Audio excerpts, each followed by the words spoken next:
คือชุมนุงเนาะแบบว่าสิเฮ็ดเฮือนให้อีหล่าสินะแต่ชุมว่าตัวชุมตัวมีลูกมีผัวไปแล้วตัวสิอยู่ได้อยู่บ่นางหรือว่าตัวสิได้ออกไปยังบ่ฮู้ฮะยังบ่มีคนสิเอาบ่ฮู้เลย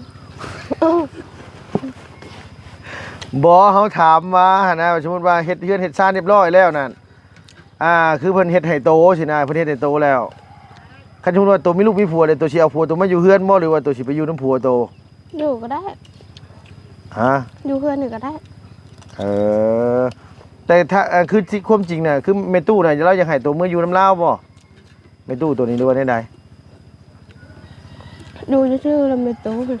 อยู่แม่ตู้น่ะอยู่ซื่อเลยแบบตอนเฮายังบ่ทันได้มีครอบครัวน่ะเฮาอยู่ซื่อนั่นล่ะเนาะเลยถ้าสมมุติว่าคันมีมื้อหน้าหา6ไปแหละคันสมมุติได้ลูกได้ผัวไปแล้วน่ะเอาผัวมาอยู่เฮือนเฮาก็ได้เลยได้มันเย็นว่าคือคนชนชาติทางเซโปนแบบว่าคือตัวต้องไปอยู่เฮือนผัวตัวแบบนี้นะบ่แม่นถ้าแบบว่าผัวสมัครอยู่ก็อยู่ได้อ๋อถ้าสมมุติว่าผัวว่าเจ้ามีเฮือนมีซ่านนะขอบ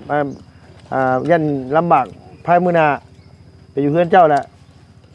อยู่ได้อยู่แล้วกันนี่ได้เนาะเลย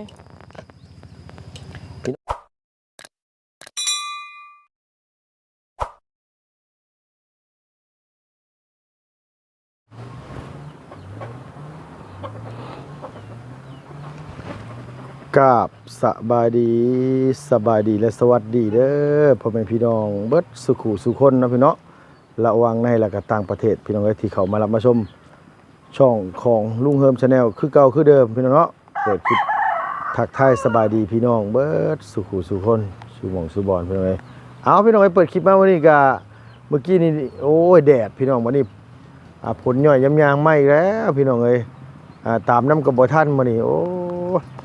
จักสิเป็นจังใดจักสิว่าจังใดนะพี่น้องเอาบ่ได้อยู่หม่องอื่นหม่องไกลอยู่บ้านเทิมเมืองพารานไส้แขวงสอนนาเขตนะพี่น้องเข้ามาเศร้าเติบแน่มื้อนี้ก็ได้พี่น้องเพราะว่าลุงนอนอยู่พี่น้องมื้อนี้นะอีหล่าน้องพรเพิ่นมาแต่ไสเด้ไปวัดมาบ่จักนะพี่น้องคืองามแท้โอ้ย่างมาแต่นี่พุ่นเนาะพี่น้องเนาะโดยไปหาเห็ดมาบ่จักมื้อนี้จะว่าพอได้กินอยู่บ่จักโอ้ไปพี่น้องไปโดยพูนใส่สินมีหรือสินอย่างว่าคือเอิ้นว่าสินอย่างว่าว่าล่ะโดยสบายดีโอ้คือแต่งตัวงามแท้เอ้ยสินพี่เลิศนี่น่ะเขาเอิ้นน่ะบ่พรสินแต้มบ่แต่งแบบนี้ก็น่าฮักอีกแบบนึงนะพี่น้องเอ้ยโดยอาบน้ำหรือยังนี่หาจะหาหน่อไม้มาแต่หานอนิบไม่เห็นเลยมาแต่หานอได้อยู่บ่ล่ะไปนิดเดียวใส่กำลังต้มนี่บ่เลยไปหาใช้หน่อยใช้ไปเปิดให้เบิ่งเลยนะ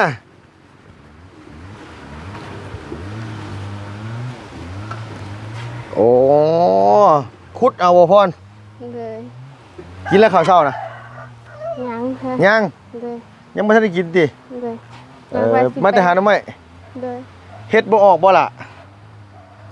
บ่มีบ่ได้ไปหาเฮ็ดบ่ได้ไปหาเฮ็ดโอ้บดสิพาไปย่างไปหน้าได้บ่นี่ไก่ติเคยไปแล้วโดยลุงซื้อข้าวมาอยู่หั่นซื้อกับข้าวบ่รู้ตัวเคยกินบ่รู้ตัวกินเป็นบ่กับข้าวเดี๋ยวพี่น้องเอ้ยซื้ออันเนี้ยกินมาให้น้องมันยังเศร้าอยู่น้องเพิ่นกำลังสิต้มหน่อไม้บ่ยาวจะบอกได้บ่ยาวบอกอีกมื้อนี้น่ะนางบ่พรบอกซะแล้วเย็นมาบ่ยาวบอกว่าไปหาหน่อไม้มาเด้อเดี๋ยวอ้ายสิซื้อมันมาจะนางมาอีกบ่จักบ่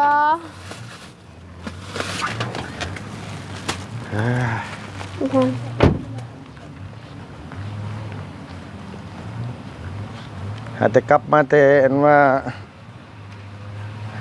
หานอว่าซั่นนะเป็นอย่างเดียวมันคือแท้ว่ามาพี่โอ้ยเอาน้ำไปให้แม่ตู้บ่หามเอาสบายดีเด้อลูกเด้อโดยเอา เลยขอบใจได้หลายไม่เกี่ยวก็ได้ ไปหาถ้วยมาแม่นั่งตัวเคยกินอยู่บ่ดาว เบิ่งกัน เบิ่งก่อน เลยเนี่ย ฮะ เนี่ยก็จะได้จะได้ ยิ้มมันคือกันนั่นแหละ จานกับบ้านเลยแต่งานเจ้าได้ตัวจงลงนะฮะ โจจงลงคือหยังโจจงลงน่ะ ดูจากงาน บ่ล่ะโจจงลงนี่คือหยัง คือน้ำจงลง น้ำต้มอันนี้น่ะ เลย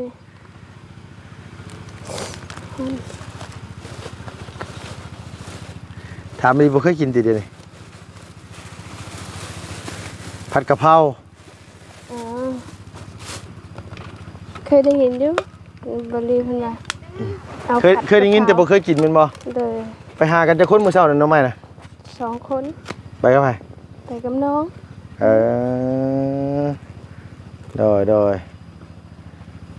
เอาอีหล่ะสบายดีเด้อนังเด้อ โดยพากันไปหาน้องมื้อเช้านี่ เลย ไปทางไหนนะ ดูหวยค่ะ เอออยู่บ้านนี่ห้วยไก่บ่พร ไก่อยู่ น้ำจงลงเพิ่นว่าก็คือซะล่ะอันนี้เขาเอิ้นน้ำต้มน้ำซุปสิแซ่บบ่แซ่บยังบ่ทันได้กินแล้วอะข้าวเช้าน่ะนี่เด้อันนี้ข้าวอันนี้กับตัวนี้ตัวคือเอามาอันเดียวถ้วยน่ะ ก็ไปจานเฮา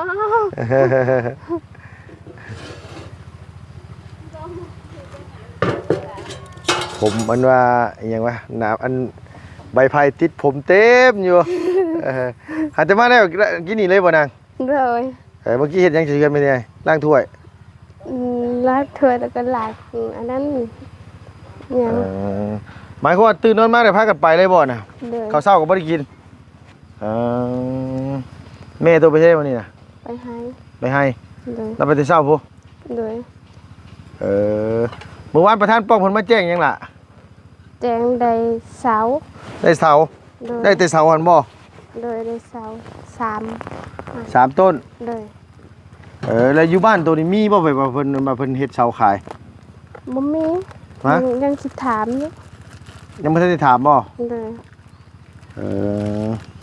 แค่ก่อนถุงหนึงก็ได้แต่ยังมันบ่เบิดก็ได้จะสิถือปากน้องบูพี่น้องไอ้ผัดกะเพราห่านเจ้านี่ซื้อเลยคือว่ารู้สึกว่าแซ่บเติบก็เลยซื้อมาฝากน้องเพิ่นยามมื้อเช้าพอได้ให้น้องเพิ่นพาย่างไปหน้านี่นะสิฮอดอยู่พุ่นย่างไปหน้านี่มันคือกันหั่นแหละอันนี้เก็บไว้ก่อนก็ได้ จ้าไหม สิแม่จ้าแม่เอาขึ้นจ้าแล้วไอ้อีหลาน้อยไปหน้าบ่มื้อนี้น่ะ เลย น้องแถวได้ เลย ไปให้อีหลาแถวไปให้พี่น้องเอ้ยนี่ติด ขึ้นไหมล่ะขึ้นไหมใส่สินแต้มบ่ล่ะเพิ่นเอิ้นน่ะ เลยชินบาญาซื้อให้ บ่ยาวบ่ซื้อให้นี่น่ะ เลย เออเอาขึ้นมากินไหมล่ะ ไปจ้า ได้ชงกินอยู่ว่าน้ำแดงน่ะ เลย ชงใช้น้ำอุ่นบ่หรือว่าชงใช้น้ำธรรมดา น้ำอุ่น เออ ปะไว้ในกระตุกแล้วก็นั้น อ่า จ้าตัวแหละย้องเลย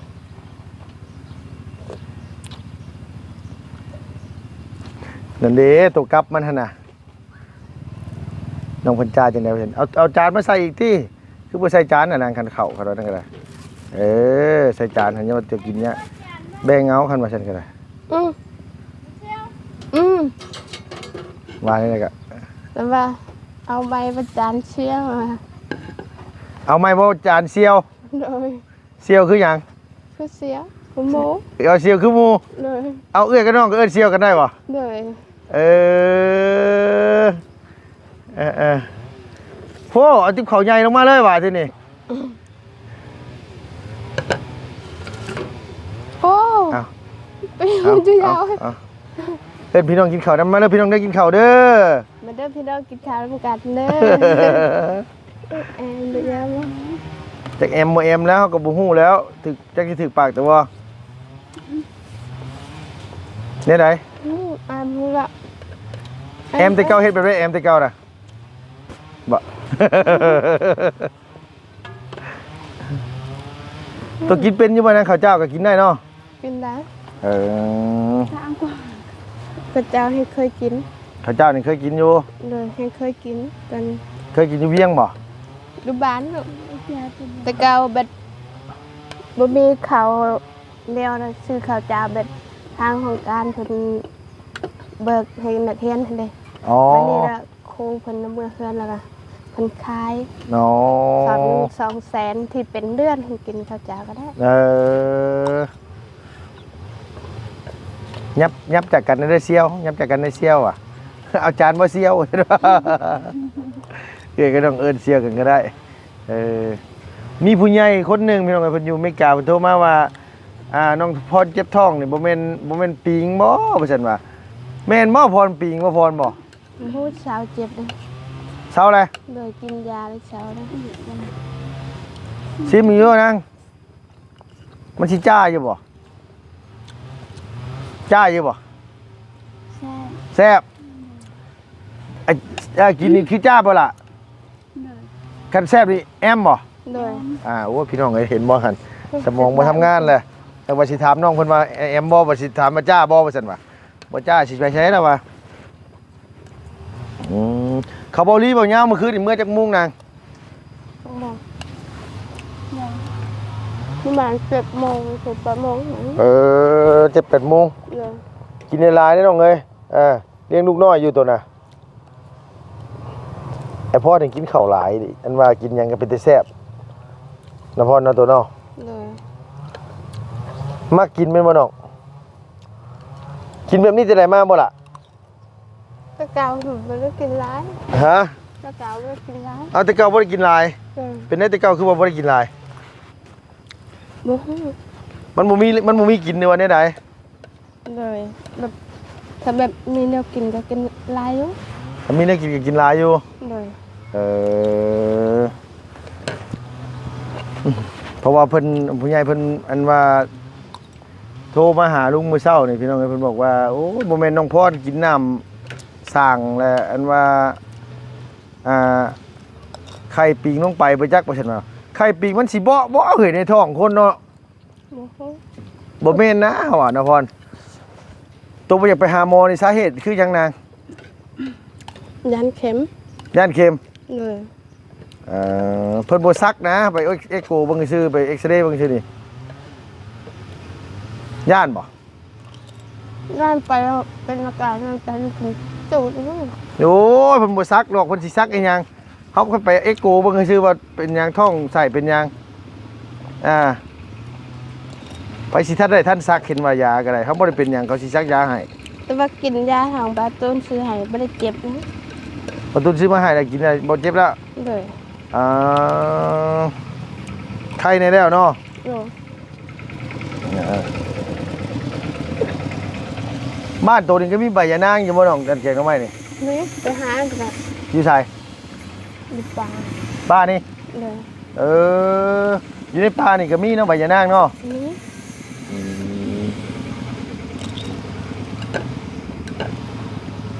โอ้ยอีหลาแถวบ่อยู่ซ้ำพี่น้องอีหลาแถวว่าสิซื้อมาให้อีหลาแถวถุงนึงว่ะบ่อยู่ไปหน้าซ้ำ เลยไปน้ำเมย์ ไปให้ เลย ไปกันจะคนมื้อเช้านี่ 3 คน4 คน 3 คน 4 คนน้องอย่างน้องไทยก็ไป เลย เป็นยังต่อไม้ต่อตอกเฮาอันใหม่บ่ได้บ่นาง มันคือเป็นฝนตกหามันสื่อหมดแล้วตัวยังไม่ ยังบ่ทันมอดอยู่น่ะแม่นบ่เราก็เห็นนี่อยู่เฮาต้องมันสุมไฟไซนั่นแหละฟืนนั่นมาอันจุนี่ก็ไปเอาอยู่ให้พุ่นบ่ล่ะ เลยแล้วก็เอาอยู่ให้ เอารถไทยไปเอา แบกเอา แบกเอา เลย ป๋าแต่ละคนไหนแบกมาซุมื้อบ่ เลยแบบไปเห็นพื้นแล้วก็แบกมือตอนยามเพิ่นยังมาทันอย่างก็จุดไม้จุดนี่ อ๋อยังบ่ทันได้จุดให้ เลย ตอนที่เพิ่นยังบ่ทันได้จุดให้แหละเฮาก็อันนี้เนาะแอมบ่นางกินบ่เปลืองพี่น้องเอ้ยนี่นะ ลุงว่าสิซื้อโอวัลตินมาให้อยู่แต่ร้านเขาเจ้าปิดมื้อนี้ร้านเขาเจ้าบ่ขาย เพราะว่าคิดว่าเห็นมินิเฮนดูบอยอยู่แล้วว่ะได้ให้กินเฮนดูบอยหั่นแหละ ห้องคึกนี่แหละอีกเลย เลยนี่คือหยังเบิดเลย เคย เออแบบนี้กินกับข้าวเหนียวก็ได้บ่นะกินกับข้าวเหนียวก็ได้บ่สิโตบ่พร มัน กับข้าวกับแบบนี้กินกับข้าวเหนียวได้บ่ กินได้ ได้บ่ เอ กินหยังก็เป็นแต่แซ่บพี่น้องโอ้ยอยากต้มอึ่งได้ให้พรกินเด้คือสิคักนะพรเนาะ ยังมัก มากบ่ เลย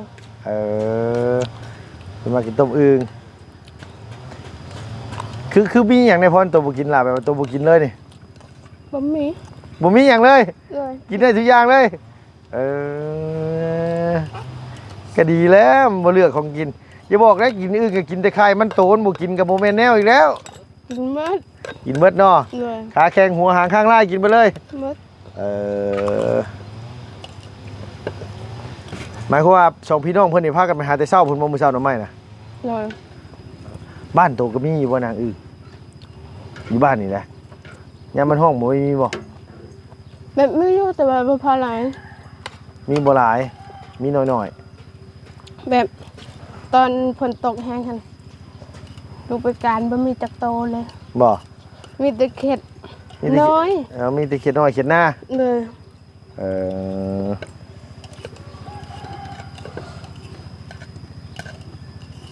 พี่น้องบางคนก็เพิ่นเป็นห่วงเหมือนกันนะบ่พรสมมุติว่าเนาะลุงขออนุญาตถามเด้อสมมุติว่าทางทีมงานหรือว่า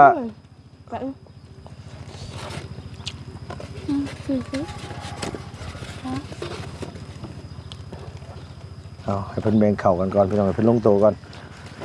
คือแบบว่าคือชุมลุงเนาะแบบว่าสิเฮ็ดเฮือนให้อีหล่าสินะแต่ชุมว่าตัวชุมตัวมีลูกมีผัวไปแล้วตัวสิอยู่ได้อยู่บ่นางหรือว่าตัวสิได้ออกไป ยังบ่ฮู้ ฮะ ยังบ่มีคนสิเอาบ่ฮู้เลย บ่เฮาถามว่าหั่นนะสมมุติว่าเฮ็ดเฮือนเฮ็ดซ่านเรียบร้อยแล้วนั่นคือเพิ่นเฮ็ดให้โตสินะเพิ่นเฮ็ดให้โตแล้วคันสมมุติว่าตัวมีลูกมีผัวเลยตัวสิเอาผัวตัวมาอยู่เฮือนบ่หรือว่าตัวสิไปอยู่นำผัวโต อยู่ก็ได้ ฮะ อยู่เพื่อนนี่ก็ได้ แต่ถ้าคือที่ความจริงน่ะคือแม่ตู้น่ะเราอยากให้ตัวมื้ออยู่นำลาวบ่แม่ตู้ตัวนี้หรือว่าใด อยู่ซื่อๆแล้วไม่โต ๆอยู่แม่ตู้น่ะอยู่ซื่อ เลยแบบ ๆตอนเฮายังบ่ทันได้มีครอบครัวน่ะเฮาอยู่ซื่อๆนั่นล่ะเนาะ เลย ถ้าสมมุติว่าคันมีมื้อหน้าหา6ไปแหละคันสมมุติได้ลูกได้ผัวไปแล้วน่ะเอาผัวมาอยู่เฮือนเฮาก็ได้ เลยได้ มันเย็นว่าคือคนชนชาติทางเซโปนว่าคือตัวต้องไปอยู่เฮือนผัวตัวแบบนี้นะ บ่แม่นถ้าแบบว่าผัวสมัครดึกดูก็อยู่ได้ อ๋อคันสมมุติว่าผัวว่าเจ้ามีเฮือนมีซ่านนะขอบยันลำบากภายมื้อหน้า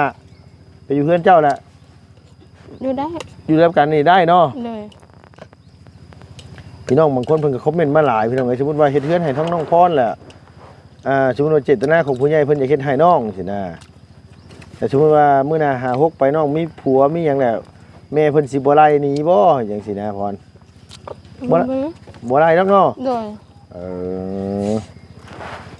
เพราะว่าหยังพี่น้องเนาะมันคือว่าขนาดแบบว่า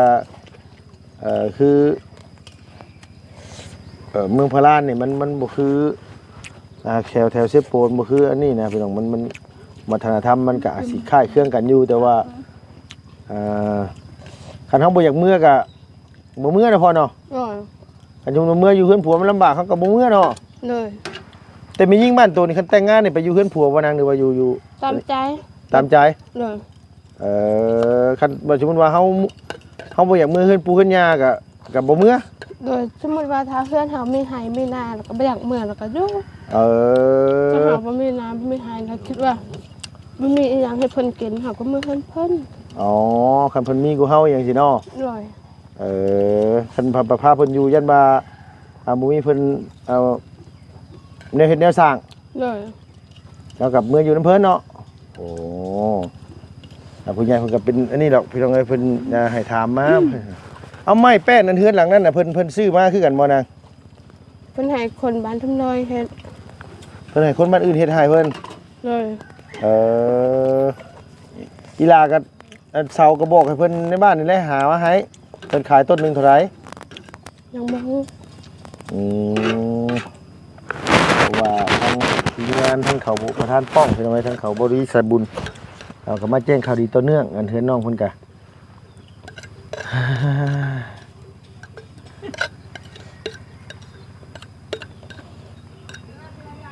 โอ้เกี่ยงเลยเนาะย่อถ้วยใส่เลยเนาะซื้อยังไม่ให้กินก็บ่เสียดายเงินพี่น้องไงอีหล่าพรน้องเพิ่นกินคักแบบว่าน้องเพิ่นกินแบบว่าเห็นน้องกินก็มีความสุขเลยนะว่าง่ายๆซะบ่พร เลย ตั้งแต่ตัวเกิดได้ไงมาตัวบ่ได้มีผู้บ่าวจักเทื่อบ่ล่ะ แต่โดนมี แต่โดน อ๋อ ตะกี้น่ะมีคบแล้วเป็นหยังคือเลิกกัน เขาเมียปะ เขาเอาเมียปะ คนบ้านไหนล่ะ คนบ้านอื่น คนบ้านอื่น เลย เพิ่นเคยเข้ามาเล่นอยู่พี่บ่ เลย น้องหมา พันเปอร์เซ็นต์มั้งเนาะ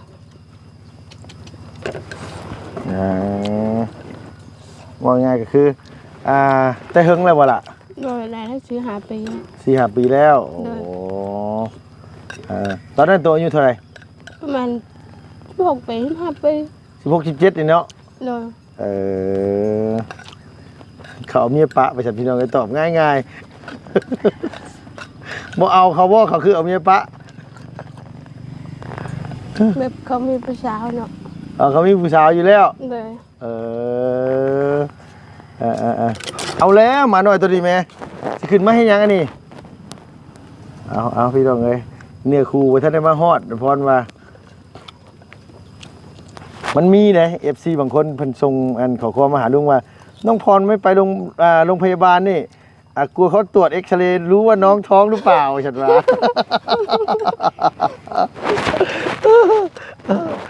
พรเขาก็เลยว่าเขาก็เลยว่าเอ้าเขาก็คิดในใจเขาว่าน้องมันสิไปท้องกับพายผู้ว่ากับบ่มีว่ะเนาะเป็นบ้านะพรเนาะคนเฮานี่เนาะ คนสองก็เห็นต้องตัวก็ได้ครับ คันว่าช่องนี่มันตัวบ่ได้เนาะนางเนาะเพราะว่าอย่างพี่น้องบางคนแบบเพิ่นคิดไปต่างๆนานาหั่นน่ะว่าน้องที่จริงน้องย่านเข็มบ่แม่นว่าย่านแบบไปเอ็กโกได้ย่านว่าน้องท้องอีหยังสินะเพิ่นว่าได้ท้องอีหยังจิจ่อยแห้งๆนึงเนาะ โอ้กินคักเนาะเหงื่อแตกคือสิแซ่บคักย่างไปนะตัวนี้ไปไกลบ่พร ไปไกล ไกลติเฮ้ย เลย อันนี้ย่างฮอดอยู่บ่ตัวไหนย่างฮอดบ่ตัวฮอดเดี๋ยวว่ายันบ่ฮอดอันนั้นเก็บไว้เด้อลูกล่ะเก็บไว้ให้ทางกันว่าน้องๆเพิ่นเวลาเพิ่นอันนี้เดี๋ยวเพิ่นหิวไว้ให้เพิ่นกินอันนี้ตัวก็บ่เคยกินบ่ทางตะกี้บ่เคย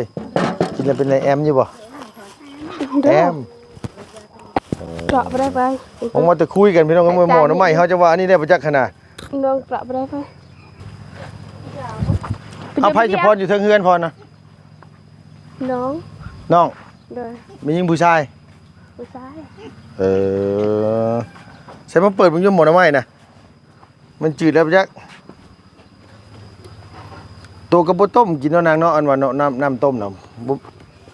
มันบ่เคยต้มมาเลยเนาะ เลยแล้วบ่ลืม มันบ่ลื่น เลย บ่ลื่นเฮ็ด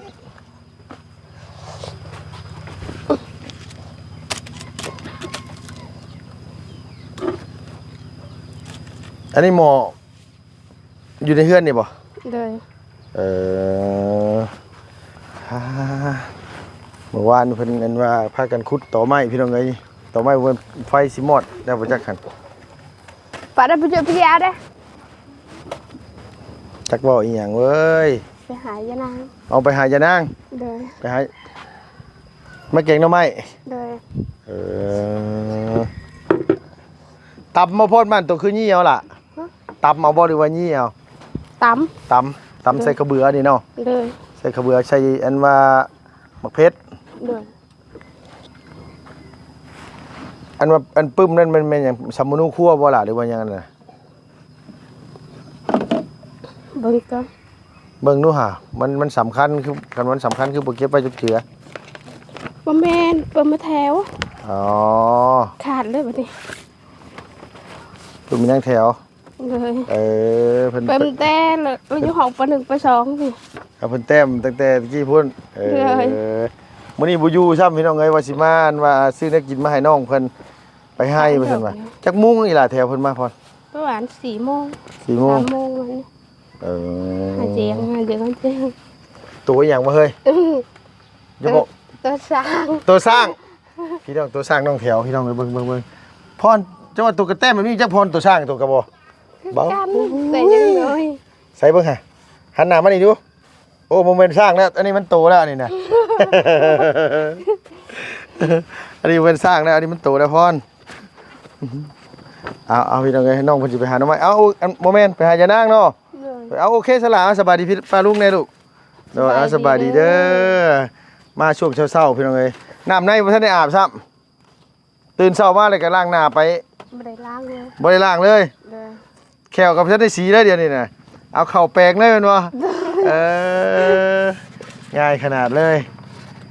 โดย